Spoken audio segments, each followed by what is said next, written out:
you're headed back to work after maternity leave, I have a hard truth for you.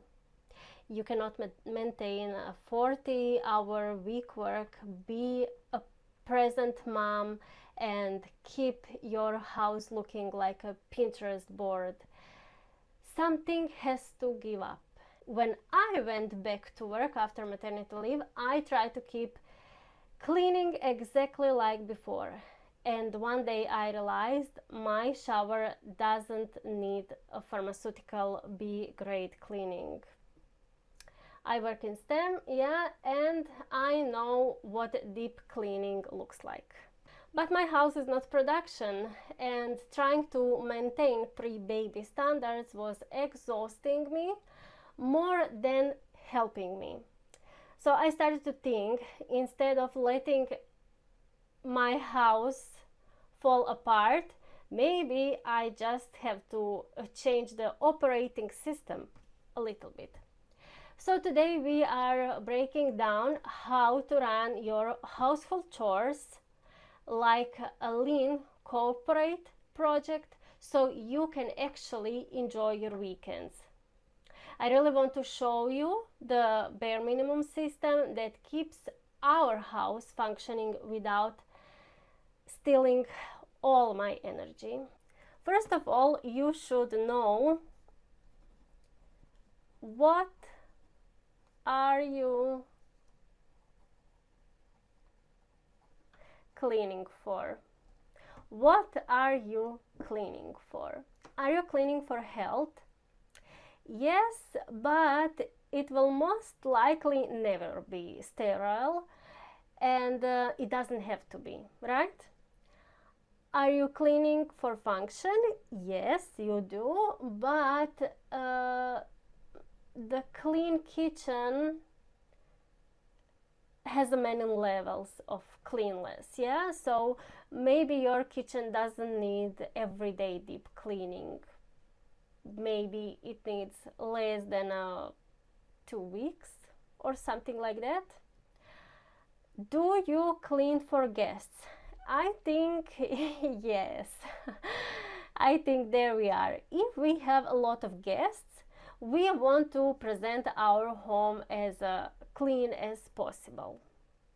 Yeah, I mean, if you are going to be host for many people and if you like to socialize, then you of course naturally want them to feel comfortable in your house, and you want to have clean house, of course. But do you still have so many social activities and so busy social life after you got a baby? I think not so much. First, because you are so tired and you have other responsibilities now, your schedule is different, and second, your baby also doesn't really like so many people all the time in your house. So I think for guests, you should a little bit forget about it. You can come back to that in a few years again when children are a little bit older and when social life and social activities are interesting again. And one more thing, are we cleaning for guilt? And yes, I think you want to be a super able mom and not lazy. And there is a big change, and there is a big chance that someone will call you lazy because she has time for everything. The one who will be judging you. Yeah, and how will you find the judges? Well, just open any social media and say that you have a problem because you don't have enough time to do the things. There will always be a person who has time to do everything. Mom, we are talking about moms. You will always on some social media find a mom who will tell you, well, I wake up at 4:30, then I read my book, then I go for a meditating, then I go for running, then I shower, and all of those is before 6 a.m. and still when I come back home, after running and after a shower, I still prepare my children to go to school and to daycare. Then I clean, cook, do some things at house. I also go to work. I come back home, cook dinner, clean, laundry. So like the whole day is full, yeah, and you cannot do 1/3 of the things that mother said. So this is another thing, how we feel guilt, and that we are cleaning for guilt, because we hear these kind of things from mothers, influencers, or maybe not even influencers, just in the comments, who can do everything, and then they are putting a big guilt on you because you cannot do not half you cannot do like a small amount of things that they can do and what they say that they do. I would appreciate way more if one of those moms would introduce the lady who helps her with cleaning, with laundry, with cooking. I would be first who would clap my hands for that woman and tell her, well, go girl, yes, you should. If you have enough money, yes, get a chef, get a person who will be cleaning, who will be hoovering, who will be washing windows for you. If you have enough money, like, do everything. Just keep your sanity, keep your energy high, and yeah, go with the cleaners. It's fine. There is nothing bad in that. But we don't like to present it this way. We like to present ourselves as mothers who can do everything. And this is not just like this time. It's well, it's a very long story. I think centuries. Women were always victims of hard work, family work, and we were always sacrificing ourselves for, yeah, mostly for family and for children later, for our old parents, and so on and so on. So yeah, we have that in our DNA, our female DNA. Let's check some rules. How can we help ourselves with cleaning? I ended up with 4 basic rules that you can also try to do it yourself. So first of those rules is separate hygiene from perfection. Cleaning kitchen, yes. Washing toilet, yes. Removing dangerous chemicals away from children, yes, yes, yes. Scrubbing tiles for aesthetic reasons, it's optional. For me, washing windows is also optional. So check what goes better for you. Some things affect health, yes. Some things only affect your expectations. So see with yourself and with your life what could be the things that you maybe don't have to do every day, every second day, every week. Maybe you can do once in a month, maybe once in a year. So just eliminate those things that you don't even think about them.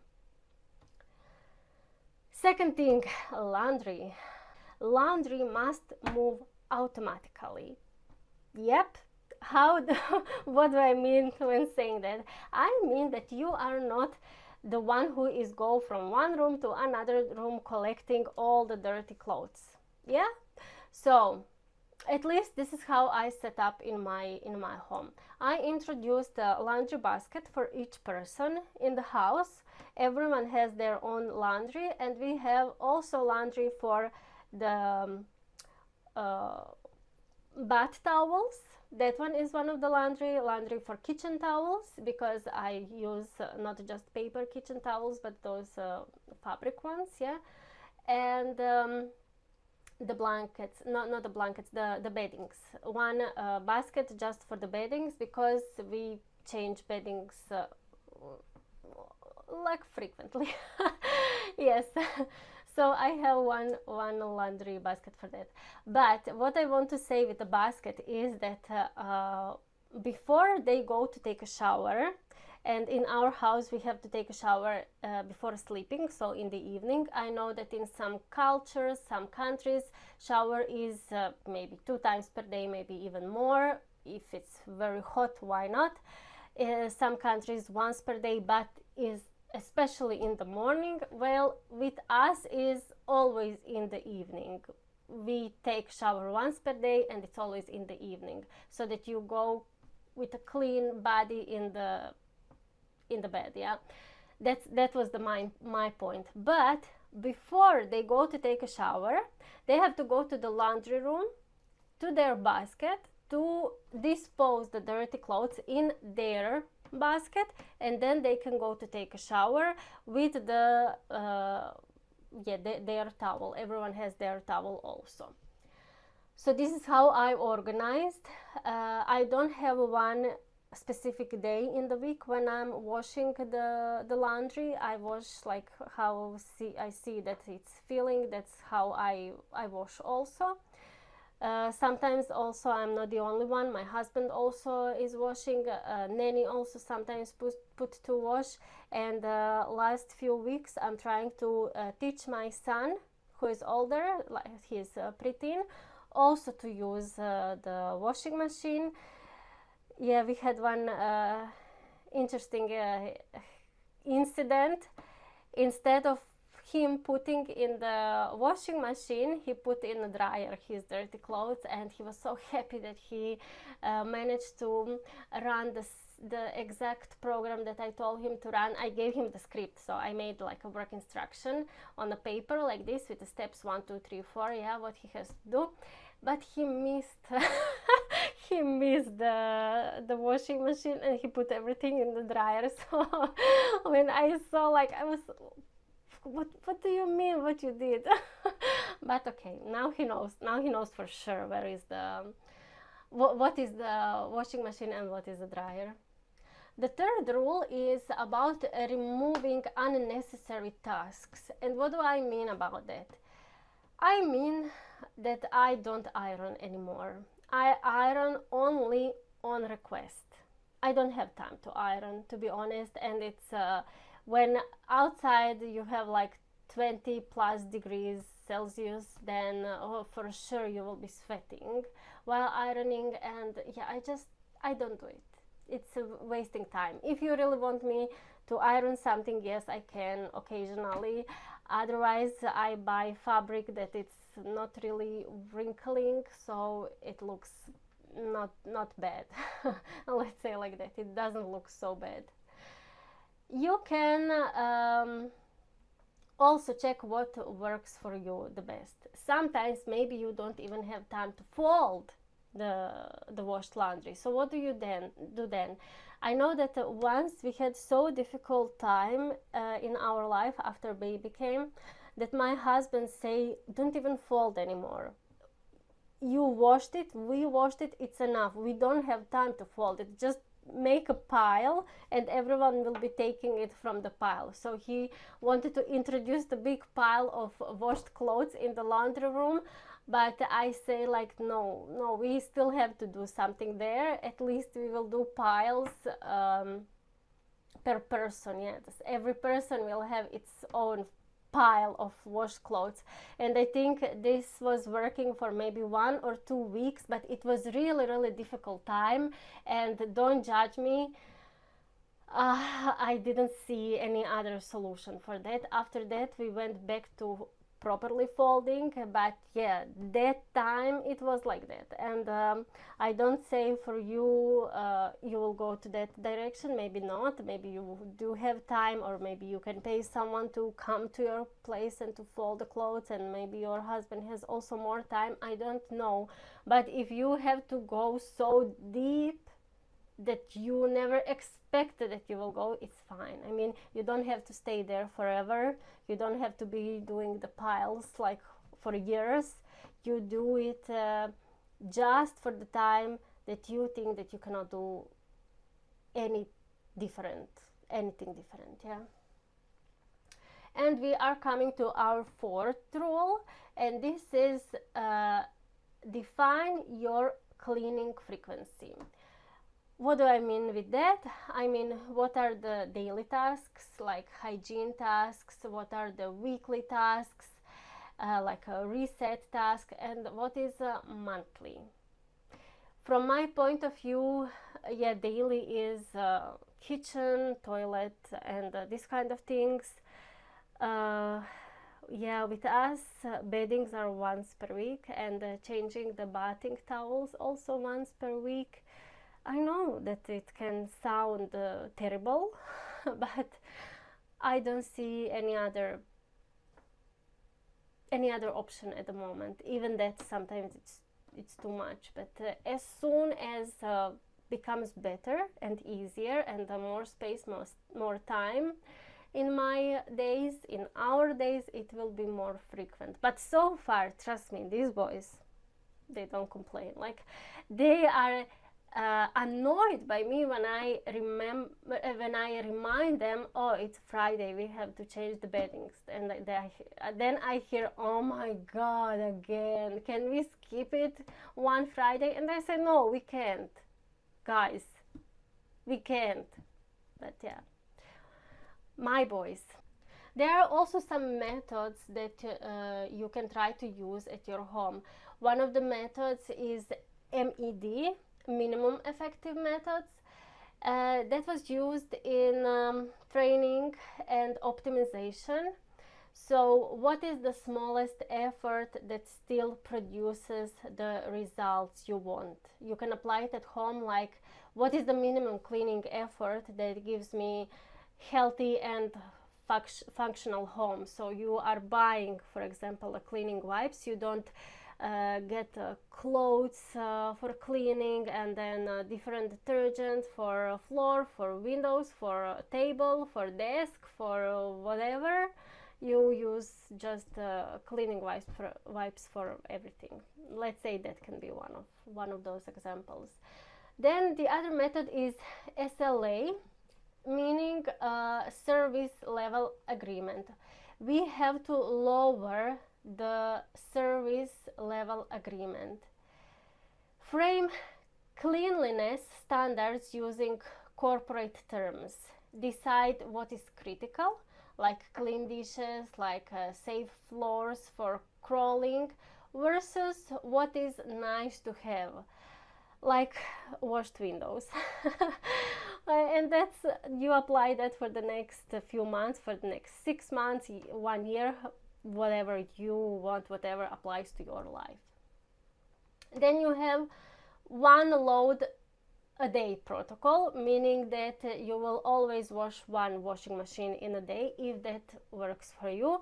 As I say already, it doesn't work for me, so I don't do that one. I have some other methods for my cleaning, but you can see if this is your laundry routine, go for it.